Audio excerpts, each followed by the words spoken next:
So I'm happy and I feel very blessed to have a special interview guest today. Dear Octavia, I love your book, Rest is Sacred. I will make sure to get the other ones as soon as possible. It touched me deeply, and I'm happy to talk with you today about the importance of rest and what it can unlock in us. So thank you for being here. And maybe you would like to introduce yourself, say what you do, because it will always probably be more accurate than when I do it. Thank you, and thank you for having me here. I love that the words I've written, have moved across the ocean and touched you all the way in Germany. My name is Octavia Faith Ann Raheem, and one of my favorite writers and thinkers and poets and philosophers, Sandra Cisneros says that to say the name is to begin the story. And these days, I say my full name every time I talk about myself because Octavia is my paternal um, great great grandmother. Faith is my paternal grandmother, and Anne is my maternal grandmother. And so to say my name is to not only begin my story, it is to continue their stories. And in the light of the work that I do, which is to hold deep space for people to wake up to their sacredness through rest, um, those women who brought me forward, my grandmothers and my mother, are profound inspirations to the work that I do. So, what do I do in the world? So, I write and um, I share the gift of rest through writing. And I also teach yoga nidra, restorative yoga, meditation, and just teach people how to reconnect to who they are beyond what they can do, beyond what they can produce, beyond what they can perform, and beyond the conditions and situations and labels that have been projected onto them. And if I were going to say that more succinctly, I'd say I'm a rest teacher. I'm a rest coach. And sometimes people go, "Oh, you teach people to sleep." And I'm like, "No, I teach people to wake up," right? Because the rest-based practices that I teach um, are practices that really help to, I'll say, clear the mindscape of all the gunk that's on there that keeps us just asleep and disconnected from who and what we actually are. So I'll say that's who I am. That's beautiful. I'm also a wife. I'm also a mother. I'm also the daughter to two people who are now in spirit. I'm an auntie, I'm a sister, I'm a friend. Um, and I am someone who has been deeply fatigued, exhausted, weary, and tired and disconnected from my own heart, my own body, and my own being, and found my way back to life through rest. That is so beautiful. We will have to dive deeper into that. But first of all, your introduction and saying your name really touched me. I'm sometimes sad that I don't have the name of my ancestors in my name. I just have my name.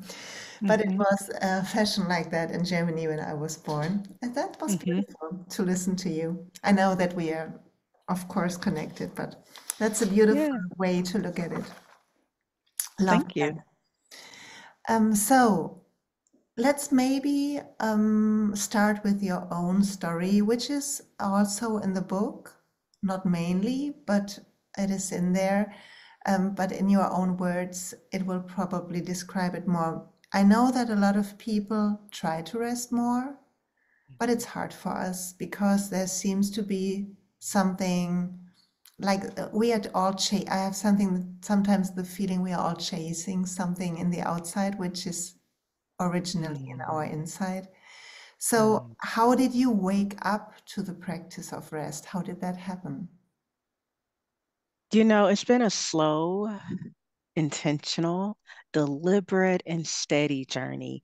And I say it that way because we sometimes we want things to happen instantly and to just get it. And and rest is a practice, not a perfect. And practice means that we get to return to it again and again and again and be students of something. And how I became a student and then ultimately a teacher of rest was I had honestly I suffered a severe um burnout or breakdown episode that left me hospitalized. And the technical condition I had was rhabdomyolysis, which is something you get from overusage of muscles. And that should tell you all you need to know about how I was living my life. Like I was working too much and working out too much and not eating enough and not hydrating enough. I was a lot of energy out. Like if the arrow of energy was pointed, it was just pointing directly out 100% without a lot coming in, or if anything coming in that could really sustain me. And that all came to head one spring about 13, 14 years ago, when I landed with this condition called rhabdomyolysis. And the thing is, it was slowly creeping up. I remember this day I had done this really hard workout after working like 14 hours. You know, it's like my schedule was workout at 4:30 a.m., run home, take a shower, leave my house again, go to work. I was at the time a public school teacher, go to work for, I guess the normal work day was 8 hours, but I always had to do more. And I was always doing all the extra things. So that extended my work day. And then I also was building my own kind of business on the side of my regular day job. And so I'd leave that job and go to my next job and be there until about 9, 10 at night, go home, grade papers, fall in bed by midnight, get up, do it all over again. And unfortunately, that sounds a little ridiculous, yet it's a life that many people listening or many people are living and don't know how to get out of that cycle. And I didn't know how to get out of the cycle, and my body did. Like I chuckled there, not because it's funny, because remembering it is uncomfortable that I didn't have the emotional and physical and even spiritual capacity to stop the burnout or the breakdown. And so my body just said, no more. I can't do this anymore. And it showed up in my overworking out. Um, and the thing I remember the most is that I couldn't move my arm. And I was like, huh, what's that? And I tried to push through the pain. And I was like, I'll just go to work today. It'll be better later. And it kept getting worse and it kept getting worse. And then my partner goes, I think that something is really wrong. And I go, it's fine. I'm fine. I'm just going to go to work. I'm worried about my work. And ultimately, I go, you know what? Something's not right. Go to the hospital. And I think I'll just let them check it out. I go to emergency because all these other things that started happening that are too gross for me to share. And I was like, oh, maybe this is I shouldn't just push through it, but I should go get it checked out. My husband goes, I'll drive you to the hospital. And I go, I don't want to bother you. I don't want to be a burden. I'll drive myself. And then he's like, no, I'm driving you. And I refuse to accept this help. I refuse to accept this help. Needless to say, I go to the hospital. It's not a small thing, it's a big thing. I end up being in there for about 5 days, actually, which was very shocking. During my time in the hospital, though, at the time, I'm already a yoga teacher, but the yoga I'm doing is all fitness based and very power yoga, very go hard or go home yoga. And it wasn't mindful. Not that those forms of yoga can't be mindful. I wasn't mindful in how I engaged them. And so I had all my yoga books in there because I was like, just what am I going to do while I'm in this hospital? And I had this nurse who came in. She's looking around. She's like, you look healthy. You seem like on the outside, you don't look like you should be in here. Because I was at my most fit, had my most muscles, I had a six-pack ab, like I just looked like the picture of health on the outside. On the inside, I clearly was not okay. And that nurse just called it. She said, what is actually going on with you? Why are you working yourself like this? What are you running from? And then beyond administering the pharmaceutical medicine that was part of her duties, this nurse prayed for me.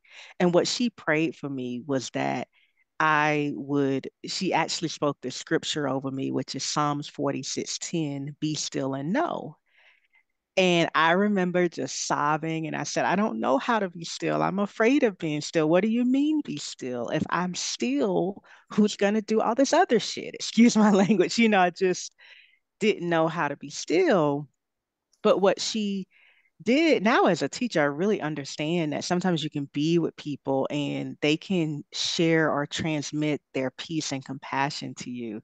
And it won't instantly wake you up, but it gives you hope that your circumstance can be different. And what she did for me that moment in praying for me and giving me the medicine, the literal and the spiritual medicine I needed. And then also just saying, like, hey, you might need to slow down. Not might, you can. And then she also did something very practical. She was like, hey, I'm a nurse. I'm a grandmother. I'm very active in my community. She told me all of the things she did that I was like, well, how are you resting? How are you being still and doing all of that? And she said, Octavia, every week I shut everything off and I have a restorative day for myself. And at this point, I'm maybe in my early 30s, and I go, if this person who has a very demanding job of being a nurse, they work 12 to 16-hour shifts sometimes, and has all these different layers to her family and to her faith and to her volunteering and to her outreach, and also holds a lot of responsibility in her family and community. If this person is telling me they have found and made a way to press pause in the week, I can find 10 minutes. I can find 10 minutes to rest, and so there's more to that story. There are layers to the story. And I would like to say that instantly I was like, I'm never going to work myself, to the ground again. I did say I'm never working myself to the point that I'm this physically unwell ever again. It was so painful. And I really didn't know how. Like in a moment, I was like, okay, I believe you. I'm trusting you. Thank you for sharing the story with me about how you find the time and make a way to rest. And it was with that some faith, some hope, and also out of I rose from the ashes of a lot of pain to be like, okay, I have to find a way to rest. And so I knew I couldn't keep doing power yoga. My physical body was like, yeah, you can't do that anymore. I knew couldn't keep working out and have my fitness regimen be the way it was immediately. And so I started going to yin yoga, which is, if you know yin yoga, it's like long holds, all low to the ground. It looks like you're doing nothing, right? But It's so that yin hard though. It's so hard though. it's a challenging practice on all the levels, but the real challenge I found was just the way it causes me to meet myself on the inside, to meet myself where I actually am.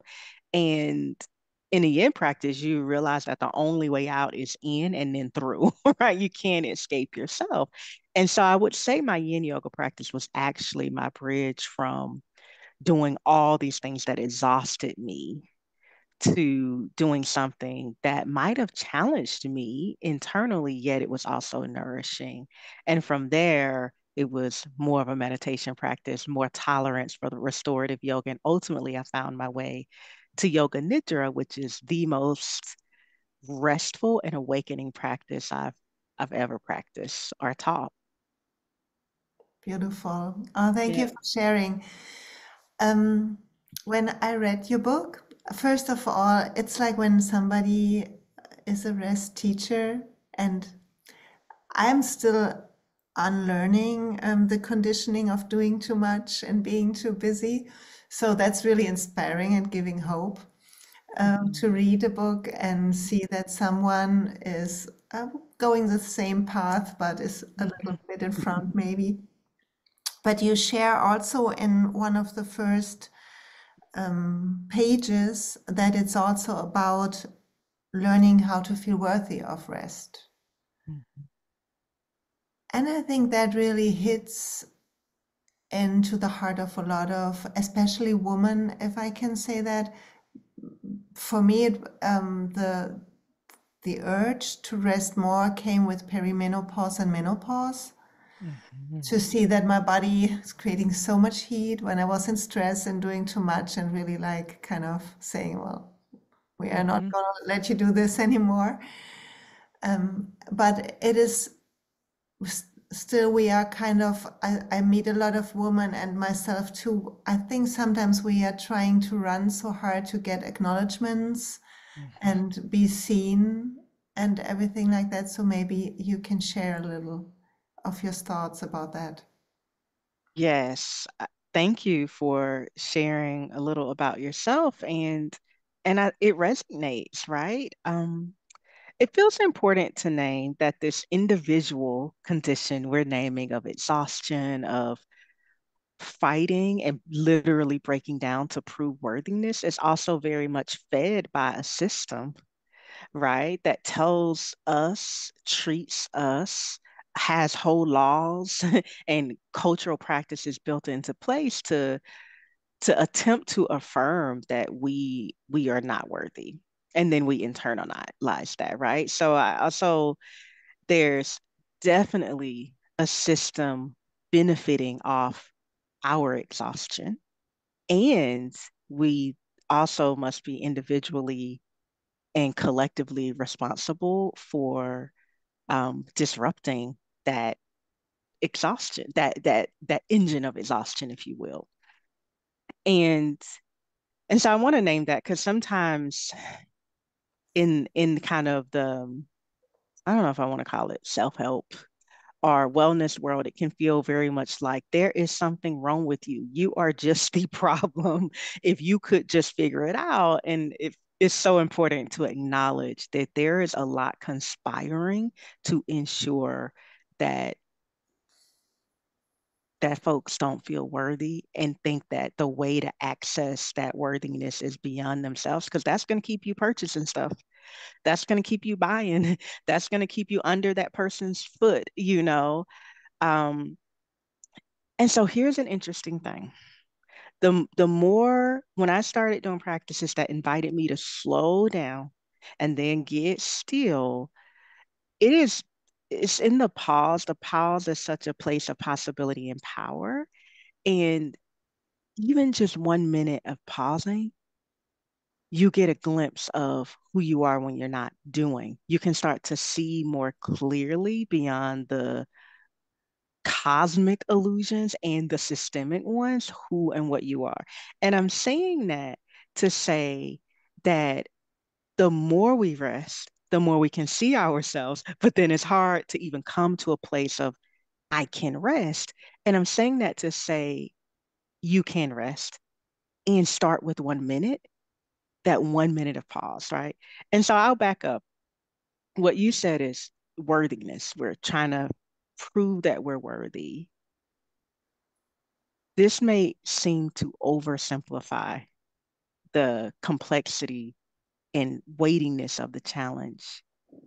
And what I invite even you and the listener to do is just to feel the support beneath you. That's the chair, that's the floor, wherever you are, and to get 1% more comfortable, and then to notice your body, and then to notice your breath. And then in the place where you feel the softest and most tender, which might be the place where you feel a lot of sensation, to just speak into that place and say, I am worthy, right? I am not trying to oversimplify it. I'm like, we have to start somewhere. So maybe you're not going to go lay down because you feel so unworthy of rest. And you maybe grew up in a family that was like, you have to earn your rest, right? What I say now, I'm like, rest is definitely sacred. You are sacred. Rest is also a necessity. So the other thing I invite people to do is like, say to yourself, I am worthy. And my worth doesn't come from outside of me. I am worthy. And then the other thing, if people are like, no, that's not really my style, I'm not into affirmations, or that feels like I'm lying to myself, is just logically speaking, rest is a necessity. It is a necessity. You need to drink water. We need to breathe air. We also, and I'm not even just talking about sleep, I'm talking about a place where we can access fuel, restore, regenerate. exhale. We need that, right? And so it's like one of the two. Start with affirming your own worth from the inside, or go to just the physiological need of, no, I actually need rest. Whoever convinced me that I had to earn it and I wasn't worth it, they were wrong.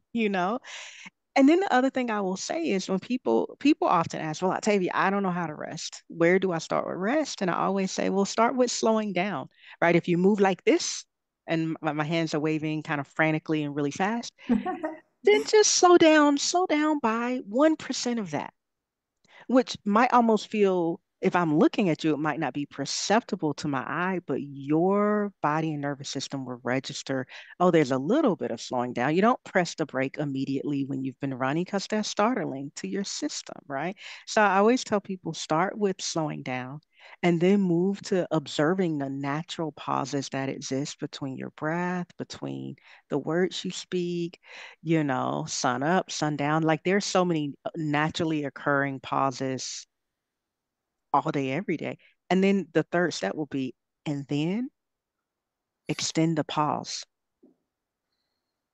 Like how I just paused talking, just extend the pause. You're just priming your system to be able to tolerate more rest. And then ultimately, you'll find a rest practice. And it might be napping, it might be meditation, it might be first you do some yin yoga.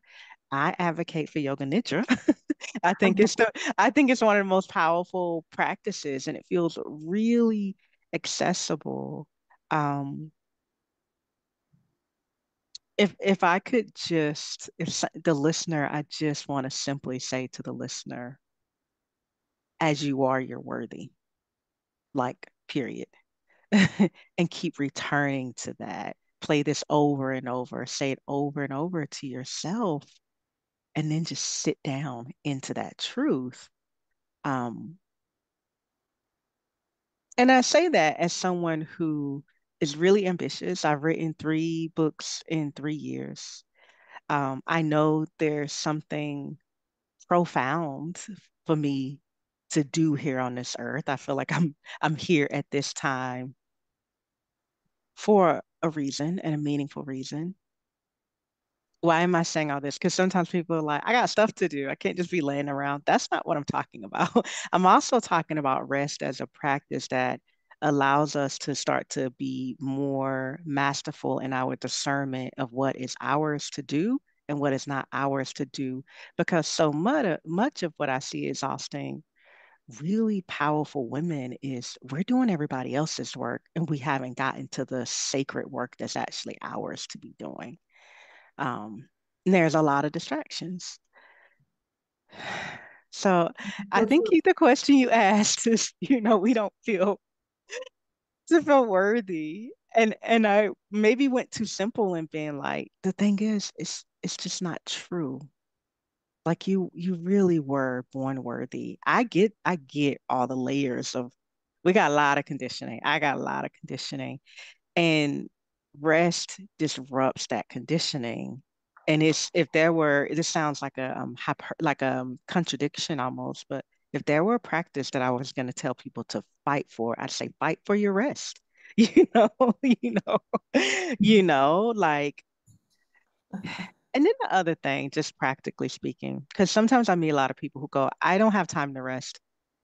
And you might see those very same people on Instagram for 20 minutes.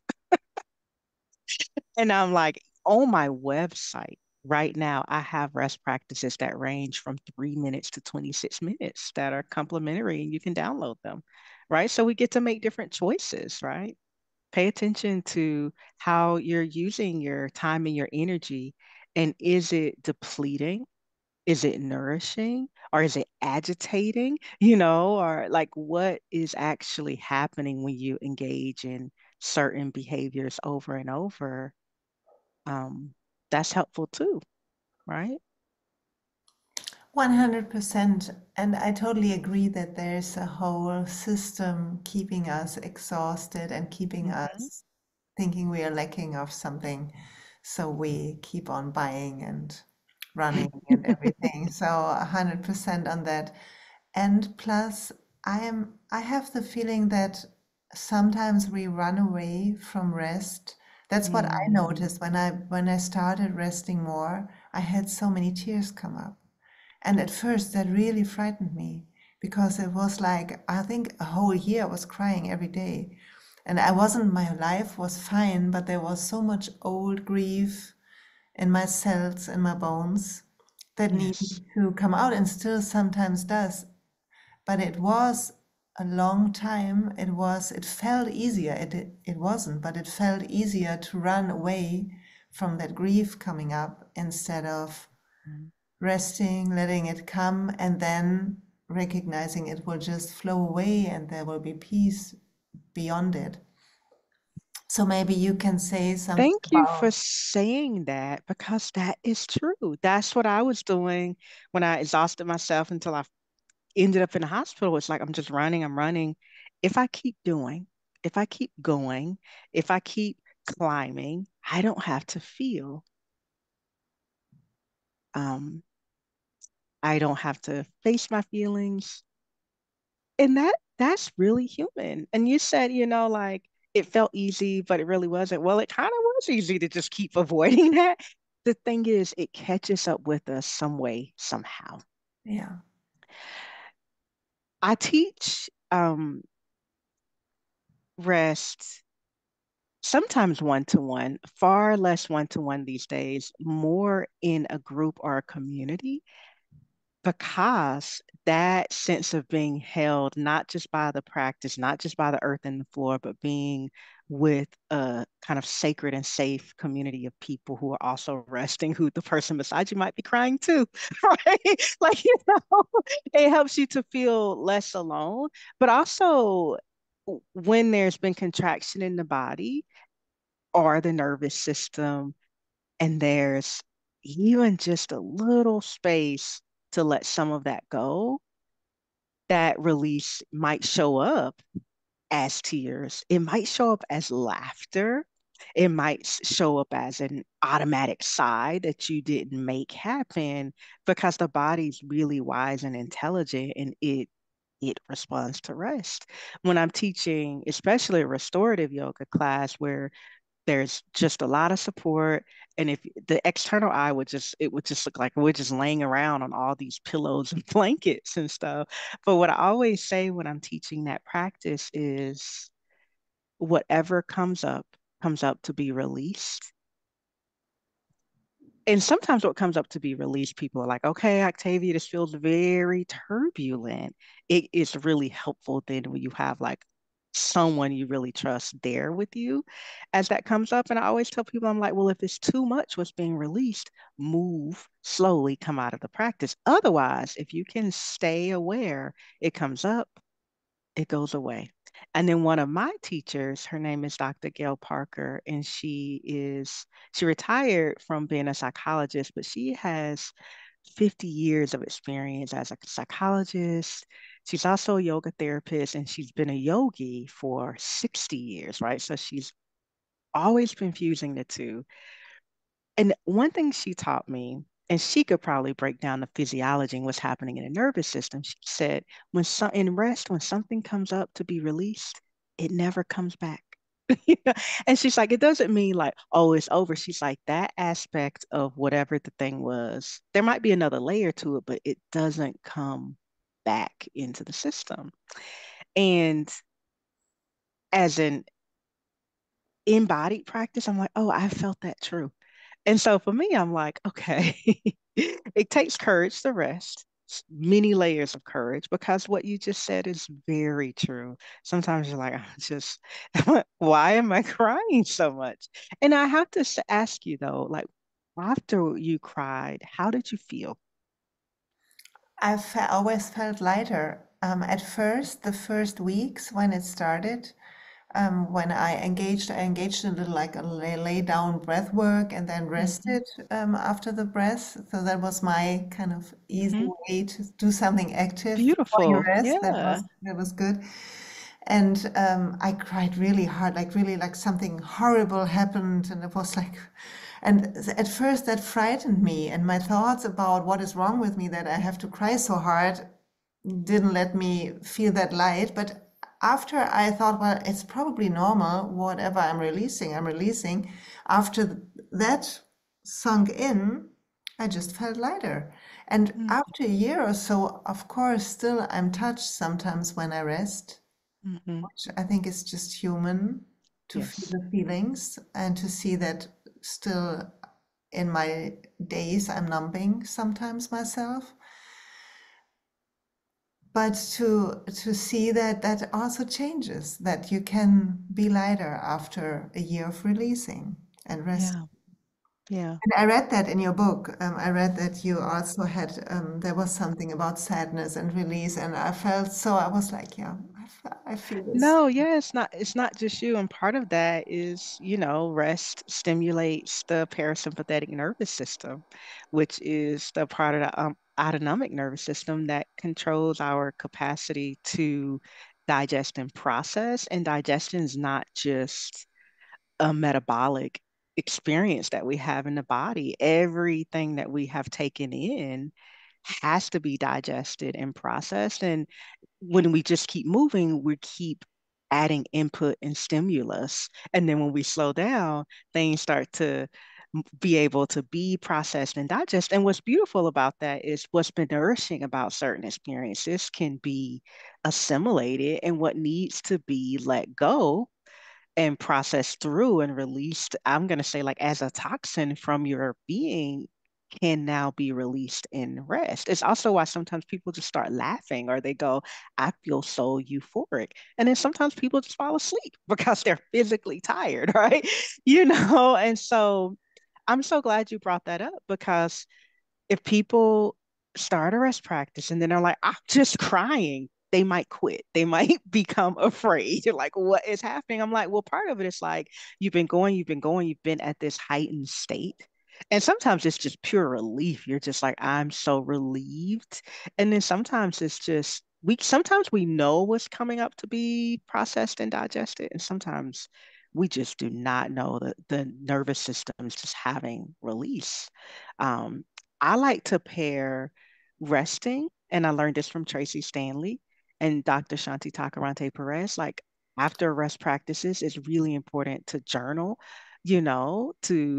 to journal or free write, even if it's just a minute. And sometimes for people, it's not journaling and free writing, it's drawing that they're going to do to help just continue the release, the metabolizing, the integration, and the awareness making that can come out of rest. Um, and then to back up a little bit, sometimes we've been going 100 miles per minute. I think y'all use different measurements, but 100 miles per minute, and rest is zero. And sometimes, and so that can be jarring to the system. And that's why we're having some of the emotional things come up. And I offer people, if they're practicing alone, if I were teaching a class, we do some movement first and then we slow down and then we go to stillness, right? Instead of having it be so abrupt, right? Because sometimes it's just the nervous system and the body's not ready to be still and it feels jarring, you know? So what I would say on the front end, do some movements. And I mean, it could be like a brisk walk. It could be walking up and down steps in your house. It could just be like inhale, reach up, exhale, hands down, and then turn that to slow movement and then get still, do your rest practice, and come out and journal and free write.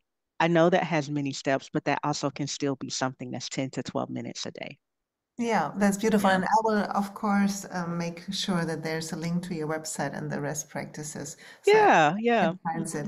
Mhm. Since you are mentioning the speed we are sometimes moving Mm, in our daily lives, you also have uh, so you're mentioning in your book the natural speed of mm, ours instead of the speed we are used to live in. So would love to hear your thoughts on that for the mm, listeners. So we all have different speeds, right? Just kind of like we all move with a different kind of rhythm. And I I think what I was talking about in the book is like moving at the speed of life and at the speed of trust, Yes, the speed of and that's trust. I love that so much. That and is, that moving at the speed of trust, I learned it from a facilitator I've worked and rested with. Her name's Christina. Her last name's escaping me, but she's out at Earth Seed in Durham, North Carolina. And I believe she might have been referencing the work of Adrienne Marie Brown when she said moving at the speed of trust.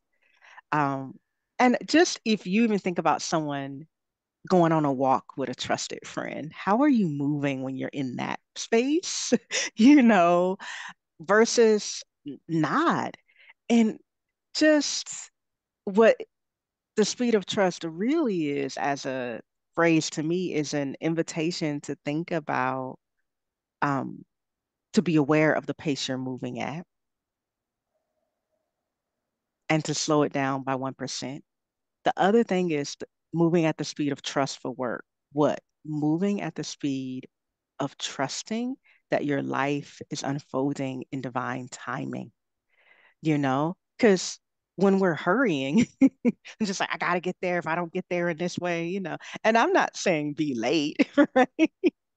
It's just like, how can we have a different relationship to time that isn't so frenetic and pressurized? Yeah, you know?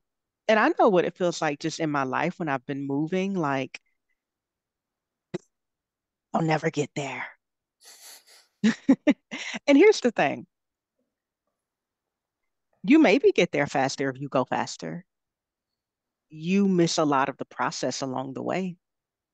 An example is I used to speed to my job um, every day, just always, always on speed. Got to get there, honking my horn, whatever. And one day I couldn't do that because it was congested, everything slowed down. And I looked to my right and I'm like, beautiful tree.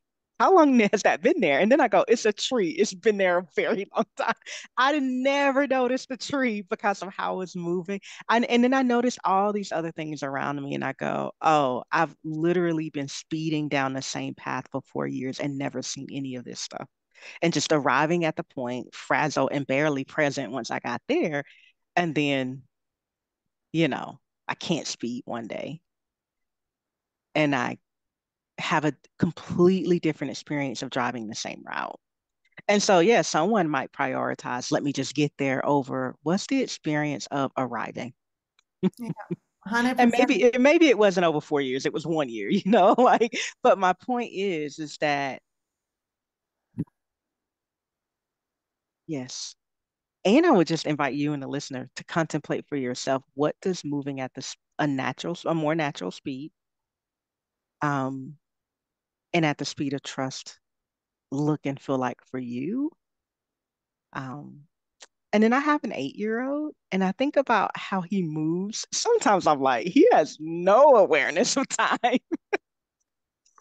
But I just look at how he moves, and I'm like, I'm taking note because I'm like, huh, look at his just kind of organic awareness of like, he's just moving and enjoying his body and enjoying the space. Granted, we're not 8 years old, we have places to be. But I'm like, how can we call in just even fractionally a little bit more of less rushing? Oh, yeah, that is so true. Mm-hmm. Thank you for sharing. My youngest is 16, Mm-hmm. and he loves when he comes from school. In Germany, we have different school times than you have in the US. When he comes from school, he loves to have a little nap. I love that.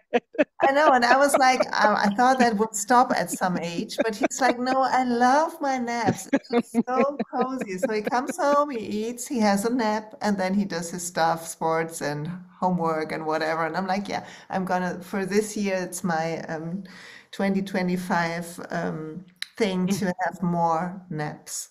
Mm, I love that. I love Because it. he's so cozy. And some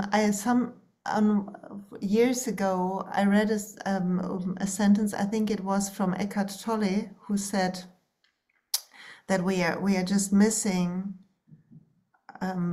we're missing life if we are always treating kind of trading this moment for something in the future which isn't real. And then I thought about what you just said about the speed and what did I trade until today. And I traded, like when my two other now adult sons were small, I went to the university again to study psychology and had a Mhm. job and had those two kids. Mhm. I was literally running even through, like, to the train back home. I Mhm. was running. I did a lot of Mhm. workout. And I don't know a lot about those years anymore. And it's just so Mhm. precious years that I wasn't as present as I could have been. Mm. That was a hard learning, but it was worth it to understand that it's nothing is worth it to be traded for. No moment. Yes. Yeah. Yeah. Sometimes we're So trading things that they're sacred. They're not, they don't need to be up for trade. And sometimes we learn the hard way. Yeah. yeah. Yeah. So we are almost done with our time. I have a lot of more questions here, but people will just have to read your book. I was really touched also about the theme on and the research you mentioned by Dr. Parker on race-based stress and how healing rest can also be on those topics. And I fear we won't have the time to go back to go deep into that. I want at the end of our talk, I want to go to the end of your book because I read that last night in bed. And there's beautiful closing and opening poems, which I won't read, but at page 127, making sure that I do the English numbers right.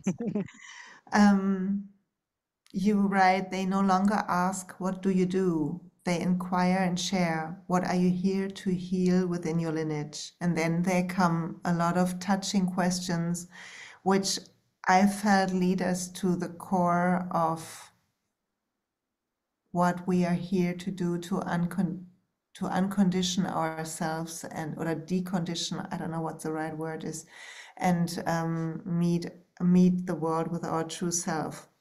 So that was really touching. So maybe you can share, after all those years of teaching rest, what kind of difference do you notice in people when they find when they dare to rest? Let's say it this way. Mhm. Mhm. That is, do you know Karen? I think Karen's last name is Brody. She wrote Daring to Rest. No, no. It's amazing. Um, she's a colleague and friend.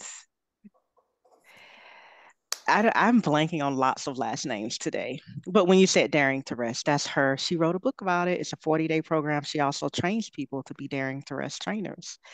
Um, and I love that you use that word. My word is devoted to rest. Like what happens when you devote yourself to rest. Um, I have seen, so in myself, it was when I became more rested that I unlocked the potential and the power and the capacity to write 3 books in 3 years while being a wife and mother and running my business, right? Like if I tried to do that with my waking logical brain, I would have been like, there's no way I can do that. But rest creates space and clarity and discernment. What's mine to do, what's not mine to do. And it kind of caused me to start to prioritize my purpose, my sacred work, dare I say, my dharma and not everybody else's. And then beyond myself, what I see, I'm thinking of a client who was at the very top of her company and organization. You could go no higher. And we start resting together. And this was over the course of about 2.5 years. And she ultimately woke up to that wasn't her path. It was a path that someone else told her, this looks good, it will be good. It was someone else's definition of success. And she was exhausted.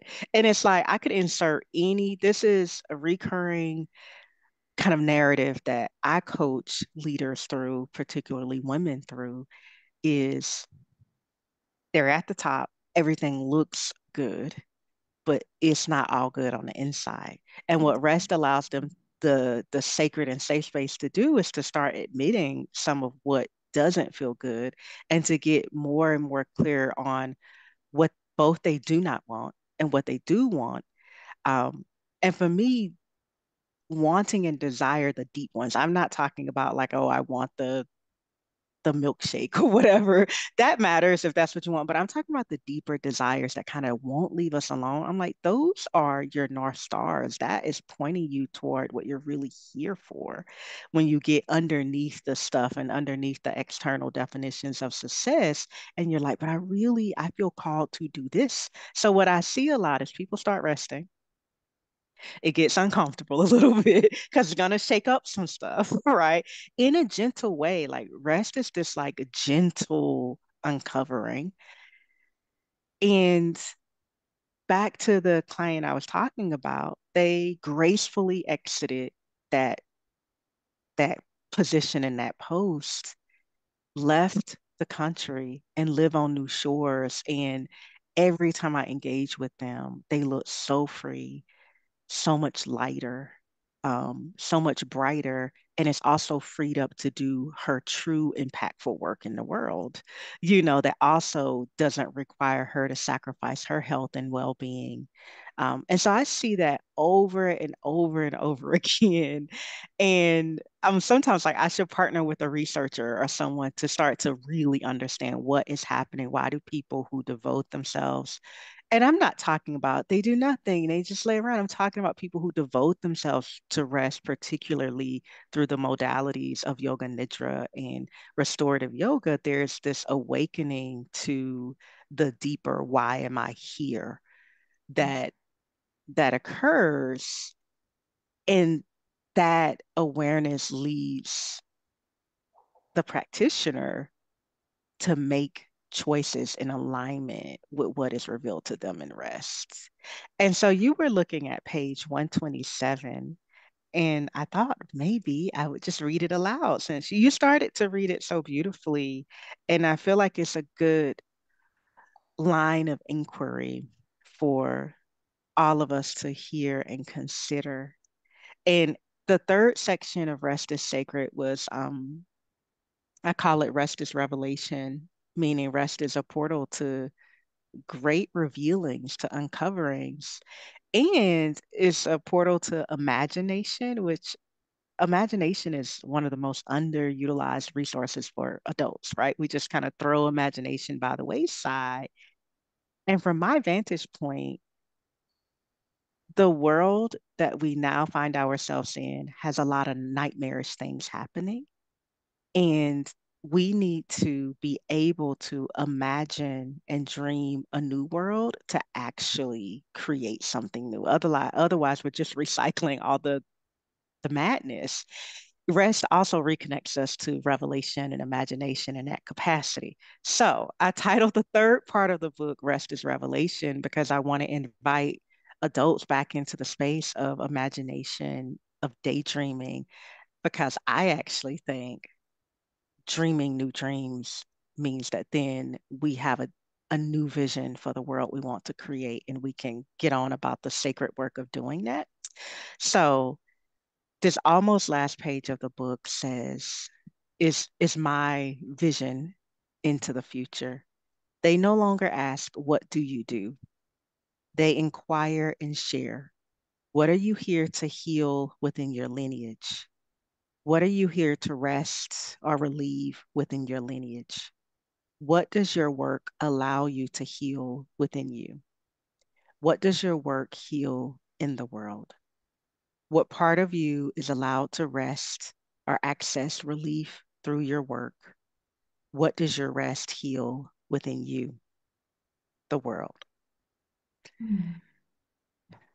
And so The future is out there. It is also right here in me and you being together and lifting up those inquiries is a portal to a world where the questions we are asking people go back to what we were talking about earlier in the conversation, to even in the line of questioning, what does your rest heal in the world is very different from, well, what do you do?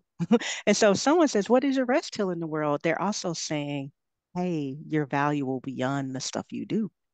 Um, so thank you so much. I'm so glad we got to be here and share space together. And I hope it serves you and your community really well. And I hope we start to ask one another new questions around our being, not just simply our doing in the world, and that we can remember that as we are worthy. As we are sacred. And that also means that we can rest because rest is sacred. That was beautiful. Thank you for this perfect end of this beautiful interview. Thank you for taking the time for your beautiful books. And to every listener, just make sure to visit Octavia's website. I will put in a link to a German bookstore, but of course you can grab it everywhere you want to grab it. Grab those wonderful books, and thanks for listening, and have a great. Thank you. Thank you for taking the time. It was great.